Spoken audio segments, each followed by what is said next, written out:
On today's Saturday Doobie Feature, we're watching Thor 3 Ragnarok. Rock. We're gonna do it. Watch out.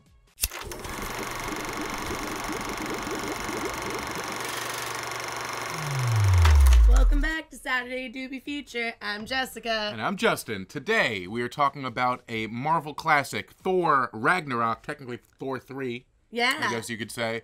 Just hit Netflix. We want to talk about it. One of my favorite Marvel movies, and I think we all kind of need an uplifting after what happened with Infinity War Part 1. R.I.P. to all our favorite heroes. That was like 9/11 for like little kids. I feel so bad.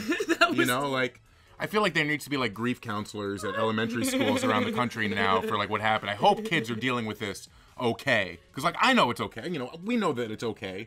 They're gonna come back. Most of them, the ones who make money. You know. Speaking of making money, we went to the Fave. We got this cannabis there.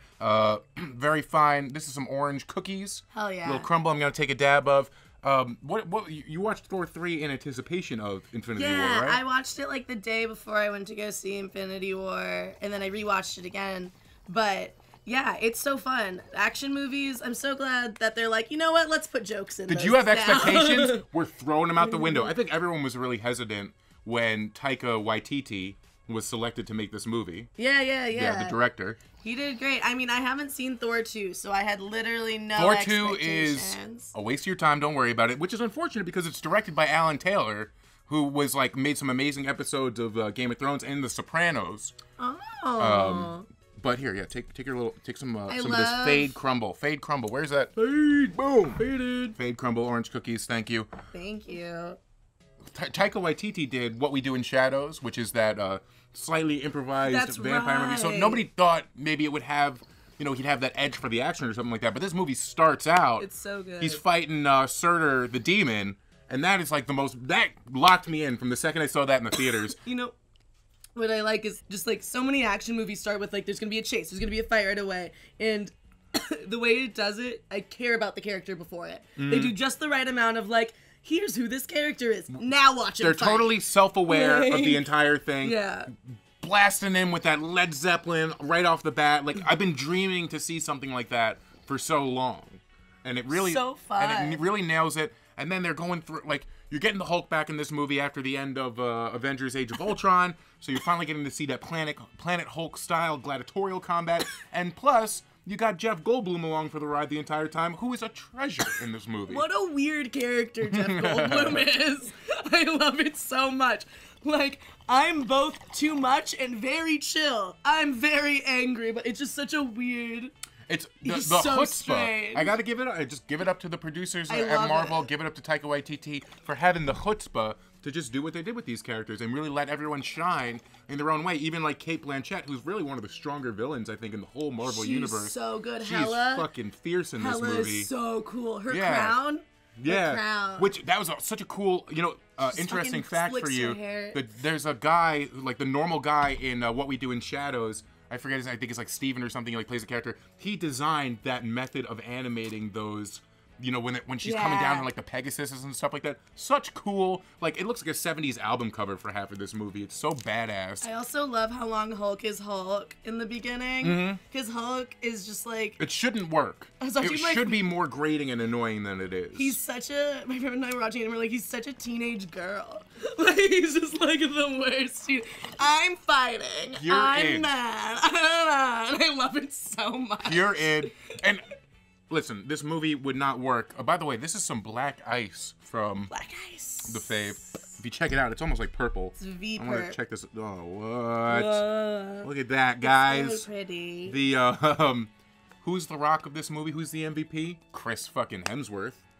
Oh my God. I was gonna say the man actually made of rocks, played by the director. Oh yeah. Well, he's the Rock of the movie. personally, he's my favorite. Cork. Which yeah, Rocks. that's just another example of taking your preconceived notions of what you would think going into it would be, and just flipping them around on their head.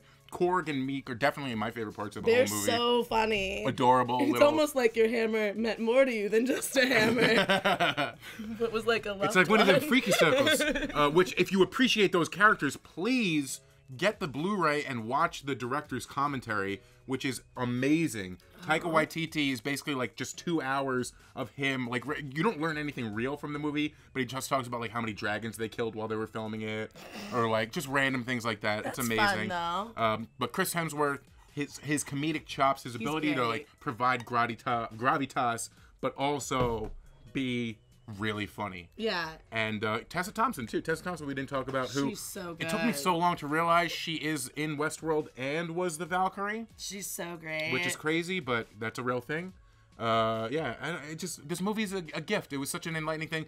And like we're saying, after the snap, you know, we should all kind of go revisit the happier times, I think. Definitely. With Loki. With Heimdall. I love Doctor Strange. We oh even yeah, talk about such Doctor a great Strange. such a great way of intermingling that. Which I think we might see something like that again in the upcoming Captain Marvel that's coming out. Oh, I'm excited. I think that for Doctor that. Strange is gonna like people have been talking about that. He's gonna show up there maybe and be like, hey Captain Marvel, like we're gonna need you at some point. The same way that he can kind of pull into all these realities, which is a really great way of grounding that universe. Yeah, all together. I love how he ties everyone together. I also love Loki's bunny ears. Mm-hmm. So cute. Tom Hiddleston, great job. Does and so the movie, good. you know, the movie just ends on that, just like the rest of the movie. You think it's ending on a happy note, then it's very ominous. Really plays with your 50-50-ness of your emotions. And I think going forward, it's really something that Marvel needs to capitalize on, because this is what I want to see more of. I think it seems like they've been learning and like taking what works in each movie. Mm-hmm. It's not like that Netflix thing sure. where it's just like the algorithm put it together. Like, they're listening to the fans, they're listening to the reactions, and also trying to do some unique choices, trying to do some different things. Who's your favorite?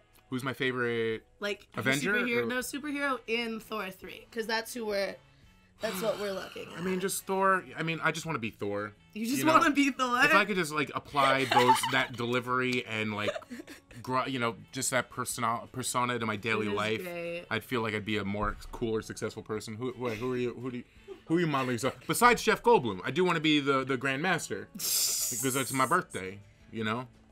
Because that's your birthday? No, that's what you remember. They press the button and it's like, it's my birthday! Oh, yeah! with the colorful shooting. Sexy stuff. That is really fun. What's your preferred method for the end of the world? Oh. Like, I mean, that's pretty cool, giant demon. If I could see a giant demon and everyone dies, that's a win for me. You know? If I have to. I don't want the end of the world. I've always been afraid of the end of the world. But if I had to, I want something cool to happen like that. Yeah. You know? I want something with ice. I don't know what. That might take a long time, though, you know? But I feel like that because my immediate reaction is fire, and that sounds terrible, and I'm like, you know what sounds numbing? Ice. Quick and painless but weird. Have an alien shoot the moon at us or something, and then have an alien shoot the moon at us. Yeah. That'll Or what if everyone just froze? What if gravity? All right, listen, I'm not gonna get into it right now, guys. I don't want to bring everyone on this downer note. We want to thank our sponsors, Dealy Buddy, which I'm holding on to right here. You rolled a joint, blunt of that black ice? It is black ice. I'm yelling at you. I'm sorry. It's okay. I love you. I love you guys. I'm sorry. We're gonna see you next time. I'm Just Gentile on Instagram. Jessica420, bro. Thanks. Love you. Comedy. See you next time.